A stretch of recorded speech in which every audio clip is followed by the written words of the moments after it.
আমাদের তো সামনে ফেব্রুয়ারিতে নির্বাচন, সুষ্ঠু নির্বাচন আমরা চাচ্ছি, যাতে আমাদের দেশের জনগণ সবাই এক থাকি, এক ভালো পক্ষকে আমরা নির্বাচন করি, যাতে সবাই সুফলতা পাচ্ছে। কারণ দেশের পরিস্থিতি এখন ভালো নয়, তাই আমাদের নির্বাচন এবং সুষ্ঠু নির্বাচনের প্রতি আমাদের আগ্রহটা বেশি।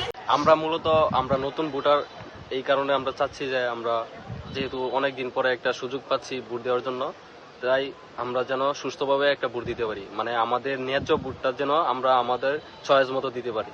আমাদের তারুণ্যের সবারই একটা আকাঙ্ক্ষিত একটা মানে প্রস্তাব, এটা বর্তমান সরকারের কাছে রেখে গেলাম, যেন আমরা সুস্থভাবে ভোট দিতে পারি, এটাই আমাদের চাওয়া। আর আমাদের সুস্থ ভোটের কারণে যেন নরসিংদীতে ভালোভাবে উন্নয়ন হয়, সব দুর্নীতি যেন মুছে যায়, এটুকুই আমাদের প্রজন্মের চাওয়া। অবৈধভাবে যে অস্ত্রগুলা বাহিরে আছে, এইগুলা যদি সরকার যদি এইগুলা মনে করেন তুলে ফেলে আনতে সক্ষম হয়, তাইলে আর কোনো সমস্যা হইব না। নির্বাচনের মধ্যে এটা অনেক বড় একটা প্রভাব ফেলবে, যেন কোনো বিশৃঙ্খলা না হয়। আর এটি যদি বাহিরে থাকে তাইলে অবশ্যই বিশৃঙ্খলা হবে। আমাদের মতামত এটাই থাকবে, যেন সরকার যেন ভালোভাবে এটা পদক্ষেপ নিয়ে যেন প্রতিটি জায়গা থেকে যে জায়গায় গেছে সব জায়গা থেকে যেন অস্ত্রগুলো উদ্ধার করা হয়, এটাই আমাদের চাওয়া।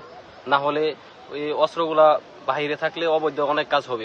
অনেক সময় বিভিন্ন জায়গায় শুনতেছি মার্ডার হচ্ছে বা খুন খারাপি হচ্ছে, অনেক কিছু হচ্ছে। এসব যেন নিঃসরণ হয়, এই কারণে সবগুলা জমা নিতে হবে সরকারের পক্ষ থেকে পদক্ষেপ নিয়ে।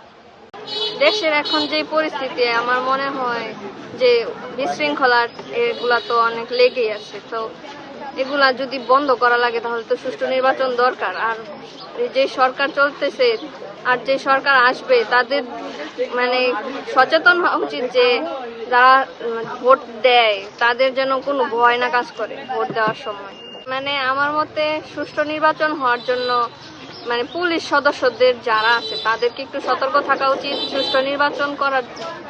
যদি সুষ্ঠু নির্বাচন করা হয় তাহলে তো নতুন যারা ভোটার হবে তাদেরকেও তো মানে ভোট দেওয়ার জন্য তারা অনুপ্রাণিত হবে। এই নির্বাচনে জয়ী হয় তারা যেন সুষ্ঠুভাবে দেশটা পরিচালনা করে, এটাই আমাদের প্রত্যাশা।